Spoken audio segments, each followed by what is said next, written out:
are. totally valid. Cool. Yeah. Oh my gosh, you have your cup. Yes. Oh, I'm so happy. This makes me With my tea, my yummy tea.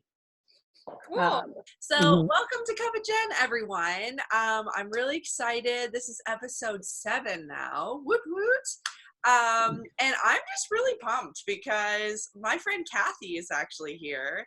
And it's really cool how we met, because we met online, like over the internet. That's like the new world that we're in, where we can I actually know. meet online. We can actually meet on Instagram. So, hi, Cathy. Welcome. Hello. Say hi. So where are you coming to us from right now?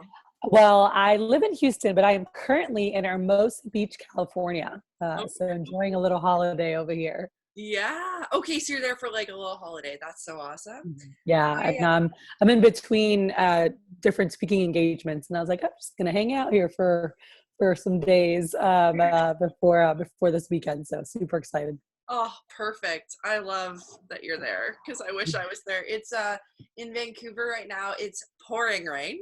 So Oh. like I looked outside and I was like, she's gonna be coming to me from California, and this is what I have to deal with today. But Oh that's yeah, when we're done here, I'm headed to the beach. yeah. Oh, get that tan on. I love it. It's funny though, because you're from Texas, so I have this mug and it's got like the Texas Yes, the on it. state. Yeah. And I'm just so excited about it because I went to Texas a few years ago now. Uh-huh. Visit my friends Haley and Willem, and they got married down there. And my friend Jenna got me this mug while I was there. I didn't go to Houston. Well, actually, I was in Houston probably just at the airport, and then I went to Dallas actually. But Okay. yeah, Yeah. it's super fun. It's like Texas is such a vibe. I'm sure you're used to it because you're from there, but I love Texas. Well, I really like it. Well, I moved there a couple of years ago. So I'm from Miami, Florida, is where I like grew up most of my life. And then went to Houston for work. So most people now know me as like a Texan, but I'm like, it's only been 4 years. Still getting adapted. No, I'm from Miami. Come on now. That's amazing. Yeah. And It so was you a lot. were brought there for work. Yeah. Mm-hmm. That's amazing. Yep. Moved there for one of our companies. So it's been fun. So why don't you tell us, Cathy, like what do you, because we got connected, I think, because we're dreamers, and like, you Yeah. speak a lot about that. You do a lot of public engagements, as you said, which is so cool. Like, tell us a bit about like what you do and like kind of your own dreams, I feel like. Yeah, absolutely. So I have actually been an entrepreneurship and leadership coach for a long time. I started in sales, and through that process started working, helping people start their own businesses. And through that, and for me, I love creating time and money freedom so that people can do what they want, when they want, and be able to pursue their dreams. And that was a big factor for me from being younger was I grew up a little bit lower income. Okay. And so time and money were always reasons why we couldn't do things, and it's like, oh, we don't have the money for that. We don't. And I'm like, I want to be able to do like all these things and see the world and travel. And I had like all these things I had wanted to do. And so that was something that really motivated me to be an entrepreneur, to have my own business so that I was the boss and I could develop that. And I was very blessed to be able to start that young. And so I've had my own business now for 18 years. And through that process have been able to help so many others do the same thing, And so for me, anytime somebody's starting a business, like I do a lot of dream work, and I sit down and it's like, okay, we do like a dreams list and we sit down and talk about why. And I really want to know their deeper motivations for doing anything, because as you know, and I know you guys have already had some episodes with fear and adversity. And you're going to hit blocks in the road, which most people, when they hit those, they're like, oh, okay, like, I guess I'm not supposed to go that way. It's like, no, like that's just life. And I feel like it's almost testing you to see how badly you want what's on the other side, but you have to have a clear vision of what you want if you're going to get there, and I always tell people, I'm like, all those roadblocks, all those challenges, like all of that, it's like, think of like, if you were driving and there was like a detour or a roadblock, like if your GPS knows where it needs to go, it'll reroute. And the same thing with our minds. So a lot of my work is I'm very passionate about just having like vision and goals and really understanding the potential and possibilities within each and every one of us. Yeah. And that seeps into all my work, so Yeah. I'm a business consultant, I guess, if you want to label. By trade, I do a lot of work with culture, teams, a lot of businesses. I do some work with individuals, but mostly with corporations, teams, organizations, is where most of my work is. Because especially if you're dealing with companies and they don't have a clear vision, and that's not just one person but a group of people, Right. and then they're like, where like where do we go? I don't know what's happening. That could cause some, I'm sure, chaos, and then also just like a lack of purpose within each person. Yeah. Yep. So high turnover. That leads to a lot of high turnover. I'm consulting. I was consulting for a company this past week, and that was a big thing where they're like, their most senior person besides the owner has been there a year, and like these guys have been open for more than a year, like 5 years plus. She's like, the next senior person 6 months, the other ones, and I was like, oh my gosh. She's like, yeah, they just deal with so much turnover. And as I was chatting with them and said, okay, well, what are your values? What's your corporate, mission? Like, well, our headquarters is here. And I'm like, okay, but that's fine. And you can have that, but locally, like, what do you guys want to provide to the community, here in your area? Because when there's, when you have that and your people are like, oh, here's what we want to bring to this area of our town. Here's what we want to be known for. Here's how we want to provide value to people. Then they have a deeper sense of purpose that they're more connected to locally.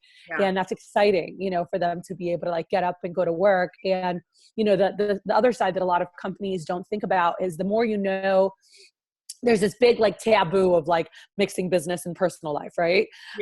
But at the same time, the world that we're in, more and more people are like longing for connection, and they want to belong to something, and they don't want to be just a number, right? So, when you take time to really know your people and at least a little bit of like some of their dreams and goals, and you can really connect it to what you're doing and how your job opportunity, your business, your company, whether it's just the financials from it, but if you're actually talking about what they want to do with it, and like they want to buy a house, they want to take their family on vacation, they want to, start their own business of some sort, and be able to talk about those things and make plans with them, they're so much more loyal to you, and they're so excited to work with you, for you, and build your dream because you're helping them build theirs.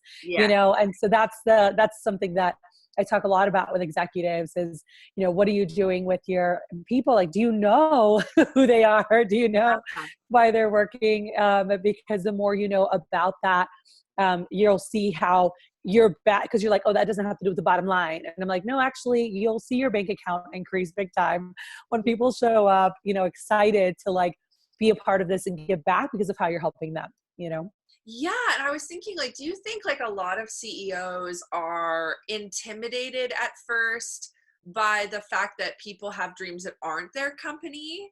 Or things like that? Just because I was thinking that's actually true for my life. I mean, like, even just down to the littles of like, I worked at Starbucks for years, and I had a boss there who just understood that I was an actor and that I had rehearsals and stuff. And he was like, yeah, go do it.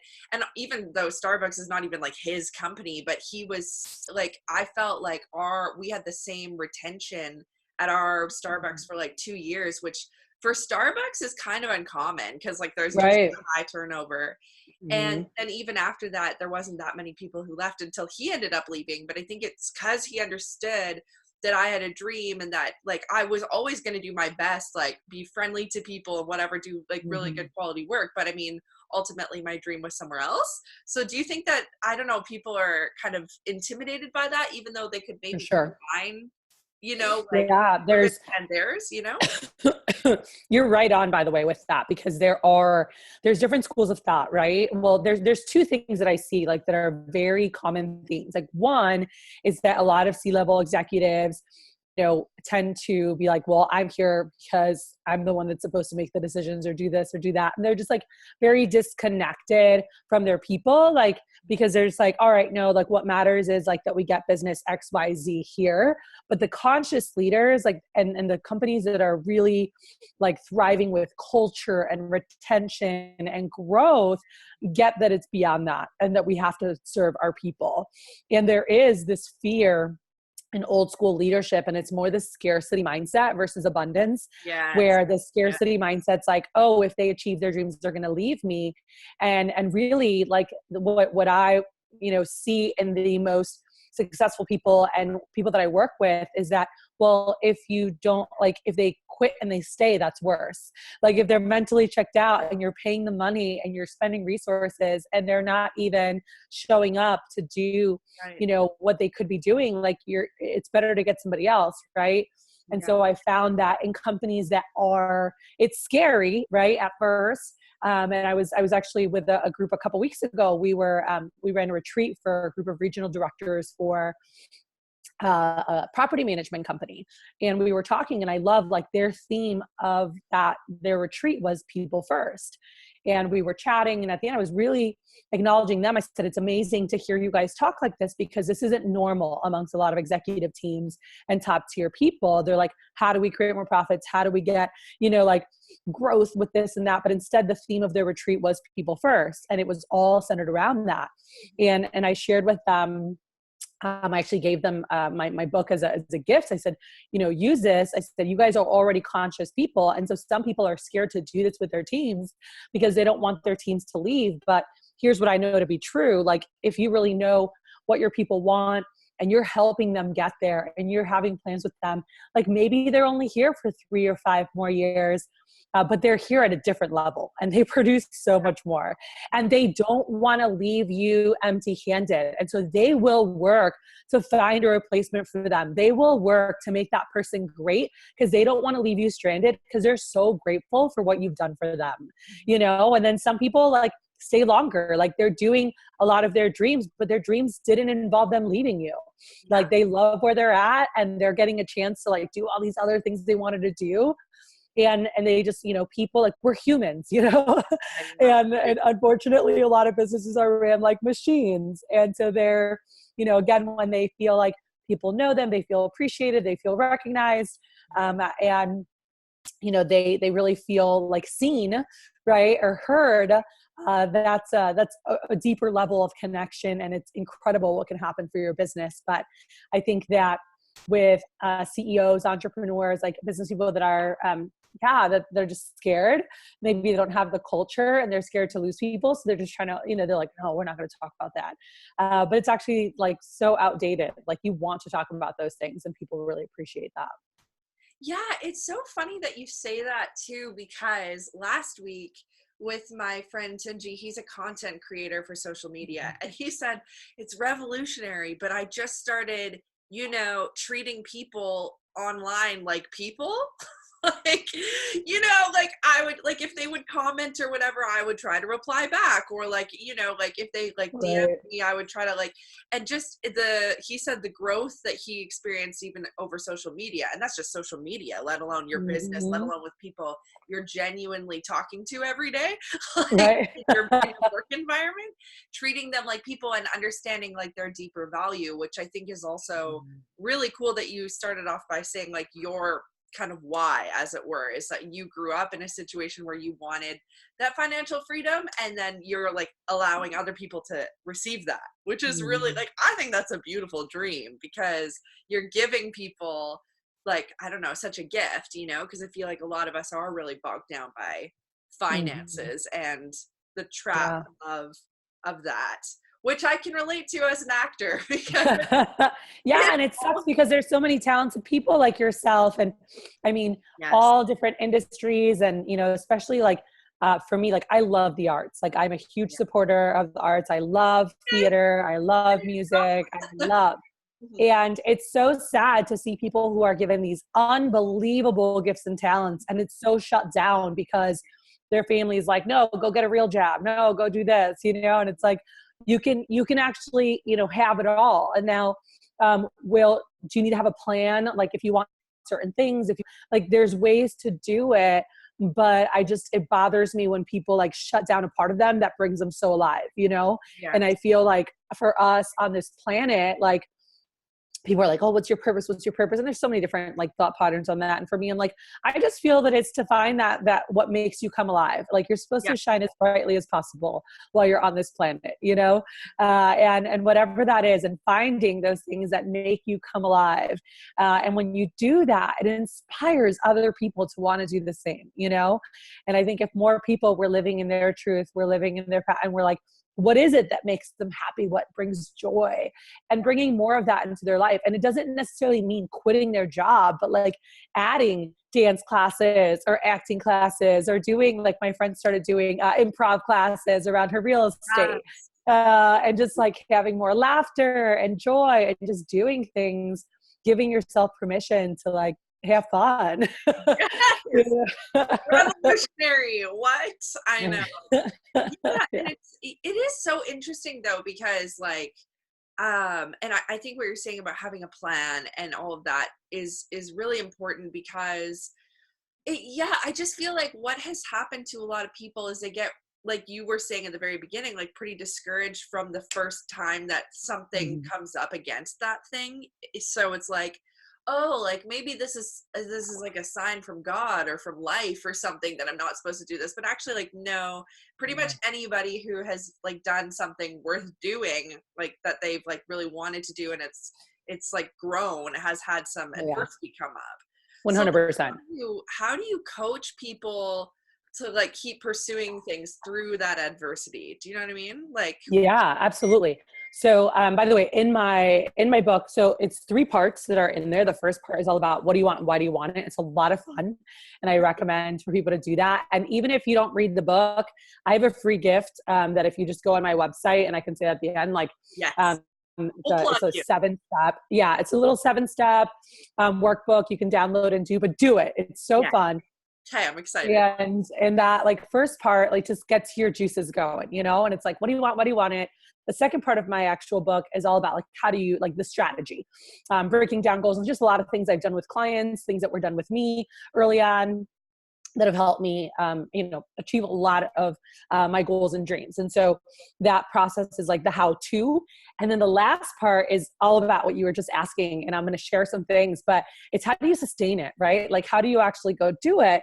Because the fact is you could have this like a beautiful dream. You have all the tools, you have this potential. You're like, yes, like I'm going to go do this. But you know what? If you're in the wrong environment, you're not going to grow into what you were able to be. Like, just think about plants, think about, so like if you just like you plant this seed and never nourish it, and it doesn't get sunlight or gets too much sunlight, depending what kind of plant it is, like the thing's going to die. So are you as a person, like as an individual, are you in the right environment for growth and for these things to happen? Right. And for me, there's different factors. Like you have to look at your internal and external environments and really check your energy, because internally there's so much going on, emotionally, mentally, and making sure, like as simple as, are we taking care of ourselves physically?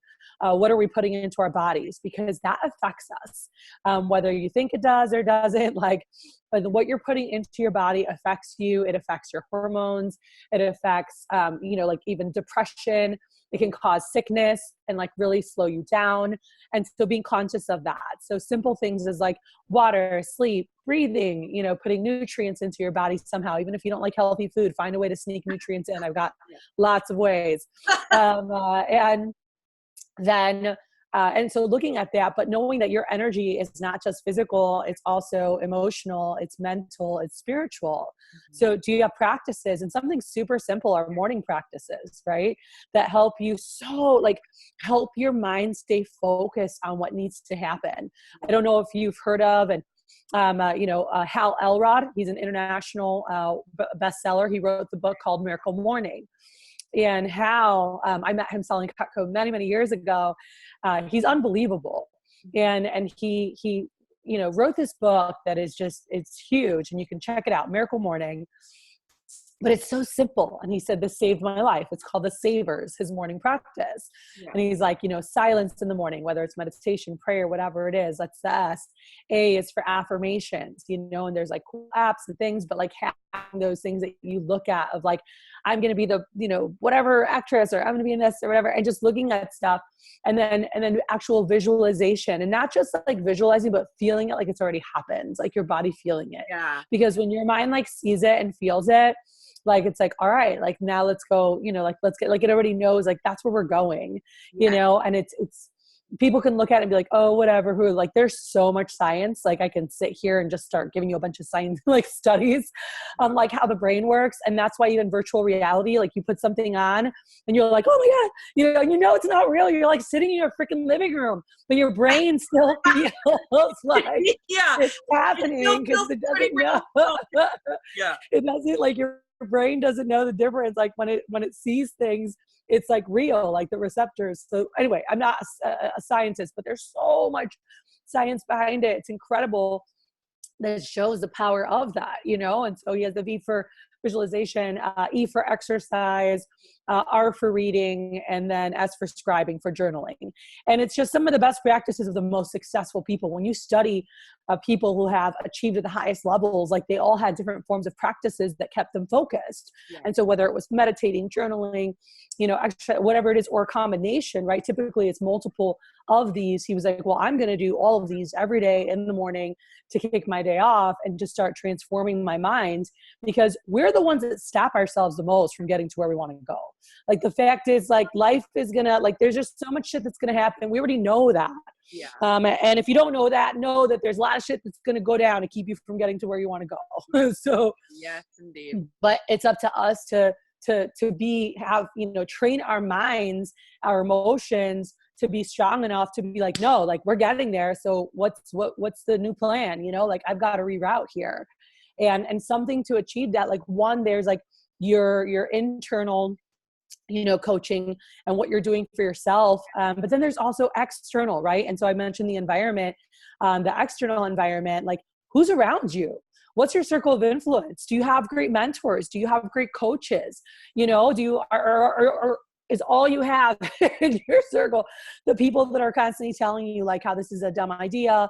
You need to, like, be more practical. You need to be more realistic. You need to get and like, that's not, like, if you want to go somewhere, like, you have to limit your time with those people.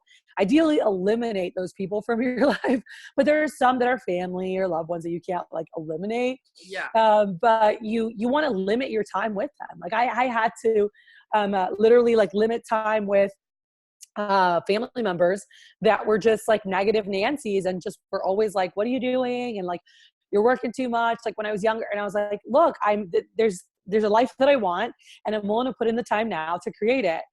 And if you're not going to be supportive, like, I just can't talk to you that much, because every time I talk to you, it brings my energy down and it slows me down, And so I would really appreciate your love and support, and just, Kat, I'm so proud of you. I'm so proud of how hard you're working. And like, that's what I need from you, or I can't talk to you that much. And I had to really identify in my life, like, who were the givers of energy, who were the takers of energy, and really be strategic and intentional about how my time was going to them, And so that's really important if you're like out trying to achieve things, like, the people around you, that what's going into your head, who's feeding you, right? So what are you feeding yourself, but then also what are you allowing to be around you? And when it comes to like adversity and like the bullshit that life brings, understanding that, one, like, there's hurting people that hurt others. And so there's just crap that's going to happen that's just not fair. It's not fun, that no one should have to deal with, right? And then there's things that are totally out of our control, like earthquakes and hurricanes, and just like things that happen that you're like you couldn't have controlled it, right? And so too many people allow things they can't control to like take over their life, and just like keep them in these like crazy depressions and really hold them back, from where they could be. And so it's important. And I always share with people, like, when it comes to adversity, like, first you have to know that it's part of the game, like pain is inevitable, but suffering is optional. So Yes. Really I love that. understand that. The second thing is like, you have to prepare mentally for it, you know, like cultivate. And I think through the meditation, through reading, through coaches, you're able to cultivate this emotional intelligence, this strength, this courage that really will get you through things. And so before it hits, like, are you preparing yourself? Are you strengthening your mind? Yeah. Are you strengthening your soul? Right. You know, the third thing I tell people is like, choose to like learn or strengthen from adversity. Like every time something happens, say, okay, what can I learn from this? How can I strengthen from this? Right. And I'm not saying that everything happens to us for a good reason, but you know, when we experience things, could we choose to grow stronger? You know, could we help somebody else on their journey by being that example, you know, for them? And I think that's been a huge thing for me. That's another key I tell people is like, learn from others who have overcome adversity. There's so many inspiring people that overcame like what seemed like insurmountable, you know, like just like crazy things that seem like there's no way they're going to be able to like overcome this. Right. And instead of them surrendering, you know, to their adversities, like they triumphed over them and they accomplished incredible things that other people might have said like, that's absolutely impossible, you know? So are you like looking at that? Like, I love seeing those stories. I'm so inspired by them. And I'm like, okay, they had to do all these things, you know? And when you look at people, I think about actors, you know, like I've had actors that I coached, right? And I'm like, look at Lucille Ball, look at like different people like that were just like rejected and even, you know, someone like a Walt Disney who was, you know, had just this great idea and this artist and people thought he was crazy. And look what he created because he just didn't give up on his dream, you know? And so I love seeing all those stories of people who just never gave up. And the big thing that I shared before is you have to enlist support from the right people. You know, you have to have a great support system of friends and family to help keep you on track. So that's really important. But those are some of the concepts I always share. And that's something that, you know, if people want to dive deeper, like is also in that last third of the book is all about internal environment, external environment, your circle of influence, like tips to overcome adversity and how you get through it. Because you know, it starts with vision, a clear vision, because if you don't have a clear vision, like when things get tough, you're going to get lost. Like you don't even know where you're going. So you have to know where you're going. You have to have a plan, but then you have to be flexible and know that the plan's going to change because the crap's going to get in the way. Yeah, the plan is absolutely going to change. And, but I think it's more so about having the goal in the first place than it is about sticking to it in a way. Like, I mean, sticking to it, but like, you know what I mean? Like it gets you moving. Yeah, it's going to move. And I just love what you're saying about the environments because like, yeah, last week we were definitely talking about which voices we should allow into our, basically into our heads, because, you know, there are, like you say, the people around you who are even like family who you love, but they're like, and I don't know, you're saying, like you say, like hurt people, but also sometimes I think it's a fear on their part of like maybe they really love you and they would be scared in your situation even though you're not, and you're like, well, you're kind of putting that on me, but okay. You know, and there's all kinds of reasons why people, I don't know, like they don't want to live, I guess, their fullest life or something. I don't know, like you're saying, come alive fully. Maybe their own dreams were dashed and it just kind of comes out like, well, we got to be practical. And it is funny, like about acting, like when I was in university, my first year, my professor, I mean, to be fair, she's a theater professor, so she's smart to do this, but she sat us down and she talked about how at least from our university, the same amount of grads of the theater program were getting jobs as opposed to other areas too, like the psychology or you know, some of the sciences. Like we always think of like the arts as like a not practical job or whatever, but actually we were we had the same amount of grads getting jobs. So maybe depending on like what you're talking in terms of financials might have been a bit like they might vary a bit, but like I don't know, I just think it's so interesting how even conceptually, like we want to shut down that idea before like we're even in like at university, like people have already been told, oh, you can't do this as a career. It's like, wow, like, you're just starting and you're already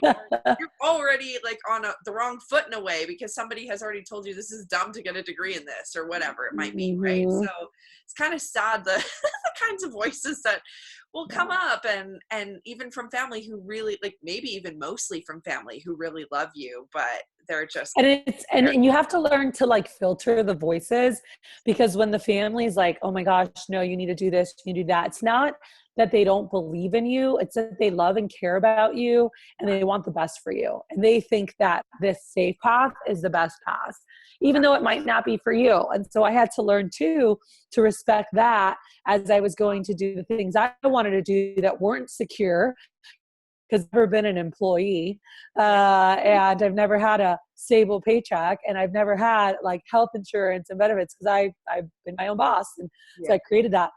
But that was scary, you know, for family, and especially family that works so hard to like, you know, be, you know, have a stable check, and, you know, moved here to the States to have more opportunity and give us opportunity. And then they're like, how are you just winging it, not knowing, you know? And it's like, well, like, I know that like I'm going to work hard and I'm going to make shit happen. So like, I'll be But that's fine. also why, like, that's also, I feel like, quite an American dream that way, that you can Right. actually do that. Like, I know I'm Canadian, so fair enough. But you know, like, I just feel like that's Yeah. kind of the thing, is like the fact that you're able to do whatever you choose, actually. Like, Mhm. that's kind of like the cool thing. And I Yeah. love that you have the freedom to do that.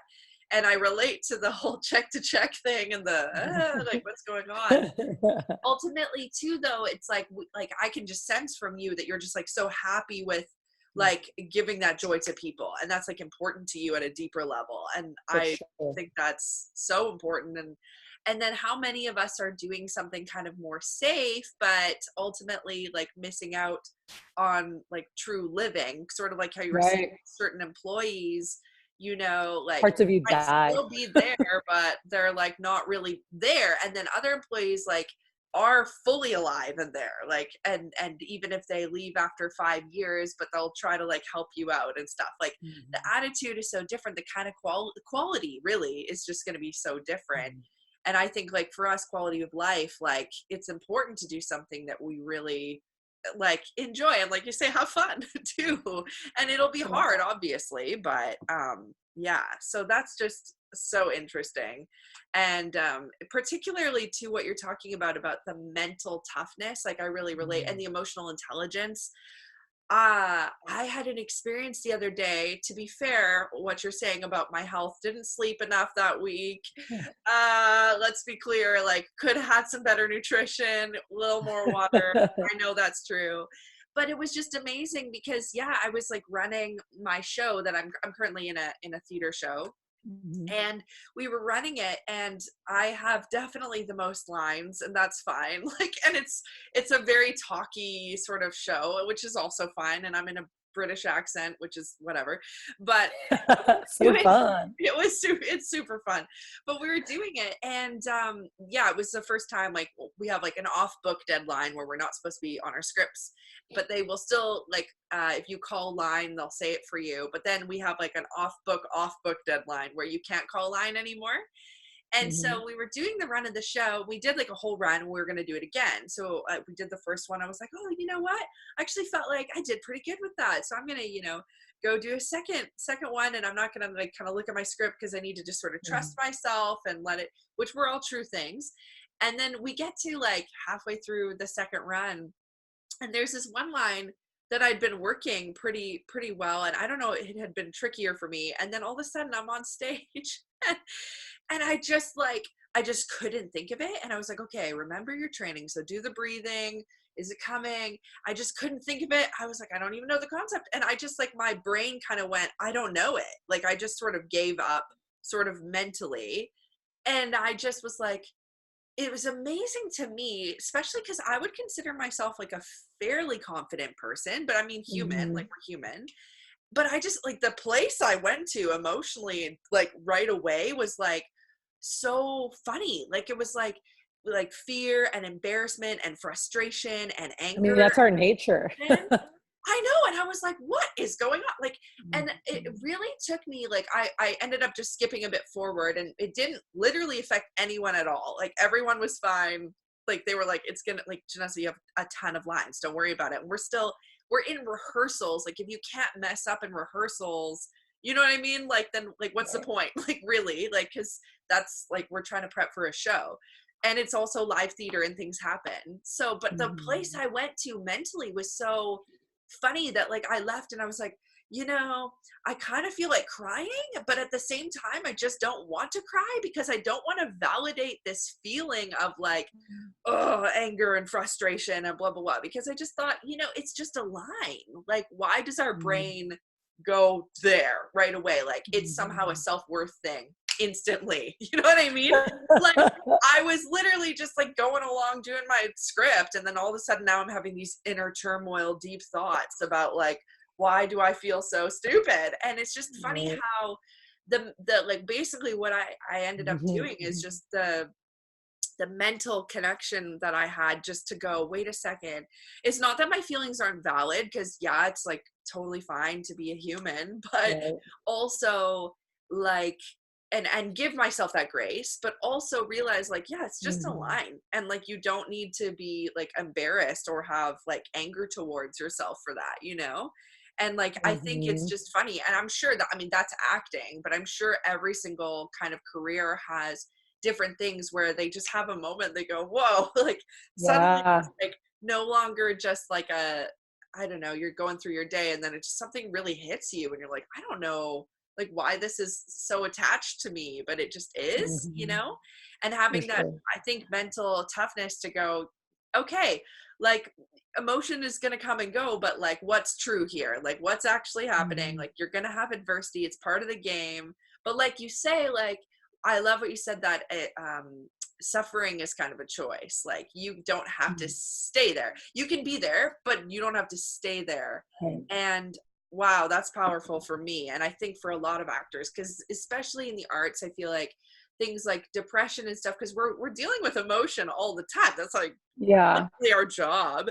So to then what's going to happen is that mental, like if you don't have that strength ahead of time, it's yeah, it can be really, I think, Mhm. quite dangerous because it's like a it's sort of an uneven job that way. Like Yeah. you can't just have a day where you're not fully showed up. Like you have to be fully Mhm. here mentally. Like technically you could show up in your pajamas, but you still have to mentally really be there, you know? Whereas other things I feel like you could dress up really nice but not mentally be there. You know what I mean? So Mhm. it's just one of those Uh, particular careers. what you're sharing is everywhere. I think that we see it and we hear it in the arts more because they're more in the limelight, you know, and so we see actors and we see, you know, because all eyes are on them. And so you see it in the tabloids, you see things happening and, you know, people feeling certain or suffering, you know, and the depression and all these things. But that's humans. I mean, we see it everywhere. They're Mhm. just, people don't know who they are. You know, they're just like an executive at some company, you know, and nobody knows them versus like, you know, the actor that we see on TV. But really, you know, knowing that like everyone's going through that. And I think, you know, what you said was so powerful. And it's something I constantly am talking to people that I work with and coach. It's like, when you feel feelings, like it's okay. Like don't beat ourselves up. We're human. And I love, you know, that you made that statement. And it's so brilliant to really own that and say like, okay, I'm feeling this. Like own where you're at. Like don't dismiss it. Don't like just say like, okay, I'm feeling this. Like, why am I feeling this? Okay, this is not true. Like I'm actually really smart and it's just a line. And all right, you know, and then move on. Yeah. But it's like feel it, like own it and let it go. Yeah. You know, like identify where it's coming from and be like, that's not true. And let it go, you know, versus allowing it to just like fester and be like, oh, but you're like, oh my God, maybe I am dumb. Maybe I'm not good enough. Maybe, like, Yeah, and I think like, what helped me personally was with the other thing you mentioned, though, the environment of encouragement. Because I said, mm, I was like, okay. And I called my boyfriend, and he was just kind of like, gave me like almost like a sports pep talk. He's like, this is not the time to give up, girl. You got this. You know what I mean? And like, I went for a walk too. So that was like a health thing. And just oh yeah, it's allowed great. it to, like, that was my way to process, to kind of go, okay, Mhm. okay. And like sometimes the best thing would be to cry. Like sometimes the best thing would be to just let out that emotion and move on. But for me, I was just like, you know, yeah, something about it was like that felt like me overcoming that moment, like just to be like, Mhm. hey, all right, I can do this, and have some good words spoken over me, and then just go for a walk and, like you say, like let it go, Mhm. because there's just, I feel like, not enough time for me to fester onto like a line, like one line, Right. you know? And for sure, I mean, it would be bigger things, obviously, across different jobs and such. But for me, that's what it came down to, is just realizing, okay, it's actually not as big as I'm making it. I can let Mhm. this go. I don't need to be discouraged about it. And yeah, and then kind of move forward from there. So I Mhm. think that's, yeah, I'm so excited to read your book now. I think it's so important that we do just like, yeah, put in these practices to, so that when these moments come, even though, because I had no idea, I thought it would just like, I mean, it was so small, but it felt so big at the time. For a moment I was like, whoa. And Mhm. you just don't know when that's going to come up, and so you want to be prepared ahead of time mentally. Yeah, for Yeah, sure. yeah. um Yeah. what advice, Cathy, do you have for dreamers? Like, if you were to give like anyone who's listening one piece of advice for like they want to pursue their dreams. I know that's such a big Mhm. question, but what's your number one piece of advice? Um, get a plan. Like I feel like a lot of the dreamers out there, they keep dreaming and they never do anything because they don't have someone help them with that. So I see, it's so funny because it's like talking to different groups, right? So for my like doers, I'm like, you need to dream a little more. And then for my Yeah, yeah. dreamers, I'm like, we need to do a little more. Like you have got all these great We're ideas opposite. Yeah. and that, so I think that it's taking time to like do, like have like, I love dream sessions. That's something that I'm super huge on, and you'll see that in my book and in the little worksheet that everybody can like download for free. And so dream away, but then look at your dreams and actually give it timelines. Like decide, like, and not all of them, but when I do a dreams list, now I look at it and go, okay, what are the ones that I'm like, those would be nice, and what are the ones that I'm like, these are happening. Yeah. So identifying your non-negotiables, and then look Yes. at them and go, when do I want to do these? Because if you don't actually ever give them a date or a time, like most will never happen. Yeah. So it's like, okay, I want to do this in the next 10 years. I'd love to do this in the next 3 to 5. I'd love to do this year. I want to do these like in my lifetime. Doesn't matter when they happen, but like I want to do them. So just giving them timelines. So that way, what to focus on for this year, but also your 3 to 5 year goals might have some action items that need to start happening now in order for those to happen. Right. Like I want to buy this like property out in Puerto Rico, which is where I'm from. Yeah. And that was like, okay, within the next 5 years, I want to buy this piece of land that I want to build on. And in order for me to do that, there's action steps that I have to start doing now, like save a certain amount, so that I can be able to buy this huge property. Yeah. So you'll be able to look at things, but it lets you, once you give it timeline, like give your dreams timelines, like actually decide like, I want to do this year, or I want to do this in the next 5 years. And so that way you can actually have somebody to help you make a plan. And Yeah. I feel that that's the, disconnect. And I work with a lot. I've worked with so many artists, and I'm so thankful that they came across my path, like through different programs, and just because I needed to make quick money. And so I bumped into them in like sales. One of our companies is a direct sales company. And they came in, and I've worked with so many artists of all types. And they're like, well, I'm going to be an artist, or I'm an actress, or, I'm not really a business person. And I'm like, yeah, but it's Gotta be a business person creating. though, as an Yeah, actor. I'm like, you're always going to sell yourself, right? Yeah. As an actor or artist, whatever, you're selling yourself, you're selling your work. Yeah. Like if you're actually designing stuff, like you're selling your work, unless you just want to sit somewhere and make stuff and never get paid for it. Yeah. Like actually being able to like learn how to sell you and what you have.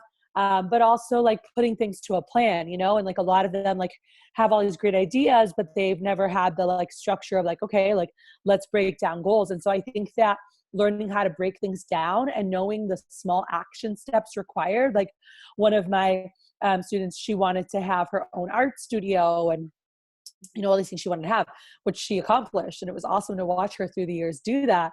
But it was breaking down, okay, what's needed, right? Like what kind of a space do you want? Like, what are you going to want? How much is it going to cost? Yeah. Okay, let's break it down. How many years will that take? How many pieces of art do you need to create to have your first show? How many, and so just like making a plan around it. And so now she knew, okay, every month I need to create like something to add to this collection, you know, and then by here I'll be able to have like a full exhibit type thing. So yeah, just getting somebody, like not being afraid to ask for help, to get strategy, you know, tips and strategies so that you can put those dreams into reality. Because that's really cool when you're able to see and you're like, oh my gosh, like I dreamed about It's this. really happening. Like it's really real. Yeah. It's amazing. Like it brings me to tears, like just seeing when people get there and they're like, ah, like this is something I dreamed about forever. And there's so many dreams that are, they're so like they're so easy to become a reality if there was just a plan and some discipline. But people just don't make a plan. Ooh, And yeah. all of a sudden it's like 10 years later, I could have done that like within 2 years. But because there wasn't a plan or discipline, because sometimes you make a plan, but then you don't stick to it, Yeah. then that's lacking, you know? So I think that you dream, you have a plan, and you discipline yourself to take action. Like it's incredible the things that you can create. Yeah. Simple, and you heard it here first, everyone. Make a plan. I just love it. It's so practical. I love it. Let's make a plan. Yes, I think it's so good. And I think maybe too, like if people just don't, I don't know, you have to validate your dream first. You have to know that like it's okay. So recognize that you have the dream and then like make a plan to make it real, or it's just always going to stay in the dreamland. And I love that you said that, because I do feel like that is a difference sometimes. I meet a lot of people who I love, and they're really talented too, but like, are you really going after it, or is it just like a little fun thing we talk about? Like, you know what I mean? Like, let's make it happen. I love that. Yep. Sure. So, okay. Thank you so much, Cathy. Please plug. Yes. I want everyone to know about you. So you have some websites, you have your book. Yeah, the best thing, if you go to cathychristen.com, like it has links to, because I have 2 other companies. We do all of our consulting through Elevated You. I help people start businesses. Thestartgirl.com is my website. And for people who like want to start their own business of any kind, from boutique fashion shops to like engineering firms, like, I mean, doesn't matter, but just kind of the how-tos, like the first steps on how to start a business. Yeah. So that's there. But if you just go to my website, cathychristen.com, and it's Cathy with a C, C-A-T-H-Y, and then Christen, C-H-R-I-S-T-E-N, cathychristen.com. You'll see tabs for the other things there, and the free workbook that I was sharing, the free ebook. It's just like 8 pages, but it has the 7 steps to live a life you love. A really fun exercise to do for yourself, to do with your partner. And then if there are people on your team or people you work with, like it's just neat because you're able to like have a deeper sense of connection with people when you know some of those like goals and hopes and dreams and, you know, fears. Like there's just a deeper level of intimacy that you'll share with them. And it's some stuff that some people never know about each other. You're like, oh my God, I had no idea. Like you wanted to do that. So it's really neat. And I think it brings like home and personal relationships alive, as well as the workplace. So that's there. That's a free gift. So you can, you know, grab that. And then it has a link on my website too, to the books on Amazon. And I'll send that to you so you have it and you can check it out. But yeah, some cool stuff. But everything you do. Social media is just at Cathy Christen. It's actually, oh, I'm glad you said that. It's at Cathy V. My maiden name is Vasquez. So it's at Cathy V. Christen is my Instagram and my Facebook as well. Okay, cool. So that people can go on there, because I post a lot of these podcast things on Instagram, so they might just link right on over, and then they can go to your website from there, because they should check it out. Thank you so much for coming, Cathy. I'm just so glad that we found each other. Like I really it's so wonderful that you happened to find me on the podcast and on Instagram and everything, and I'm just so glad you could make the time for us and give us all of your wisdom. And I love you. It's like it was so great to chat. So great to hang out virtually. Yes, absolutely. And any way I can support or help, you can reach me on Instagram. I will be slowing down a bit the next couple months. I'm usually on the go. Like right now I'm on the road for 3 weeks, but I've got this little guy is coming. He's coming to town end of the year. So I will be just kind I of know hanging. we were stalking each other's Instagram. I was like, girl, you're pregnant. So happy for you. That's so cool. Another dream. And look, it's happening. It's real. I know. That's I awesome. know. It's happening. It's so wild. So yeah, reach out. And then Instagram for anyone who wants to chat. Instagram and Facebook. I'm probably on Facebook more, which I'm now trying to be on Instagram more. And then LinkedIn. So LinkedIn is something that I'm now trying to utilize. I've been very like pen and paper CEO for most of my life. And then the last 2 years, I'm like, okay, I need to get on social media and be out there. So I'm like, or I'm going to be like a dinosaur and super extinct in the business world. So right. Fair enough.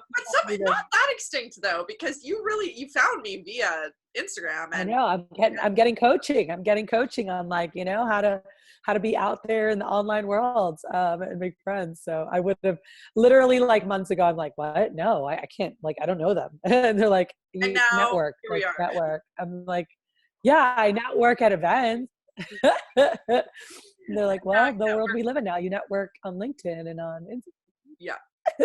So awesome. But awesome. Well, it was wonderful chatting with you. Yeah, you too. And I wish all you listeners out there, like, make sure, and I love what you're doing, Janet, that you're bringing this with, you know, Cup of Jen and, you know, just these really like great pieces of wisdom and inspiration and motivation as you guys are going out there to, like, you know, live a life you love. Like, that's what I'm all about, is people living a life they love and pursuing their dreams. And you can do all the things, you know, and maybe not all at the same time, but you know, it's like you focus on one thing, build it, and then add another thing and build it. And, you know, but when it comes to the different areas of your life outside professional, like, what are you doing to feed your adventure goals and your legacy goals and your learning goals, and like just things that really have you at your best, and where you don't look back and go, I never had time to do these things, or I never took time to do that. And so I just wish you guys a ton of adventure and fun, and hopefully you have some great tools that can help you also have the practical, because I'm the get shit done woman. I love that about you, because I need you. We need you. Like, it's good. It's a good match, I think, really. For sure. Awesome. Well, I wish it was a great day. Have fun in California. Get that beach life on. Oh, I'm headed there. All right. See you, girl. Bye. Bye.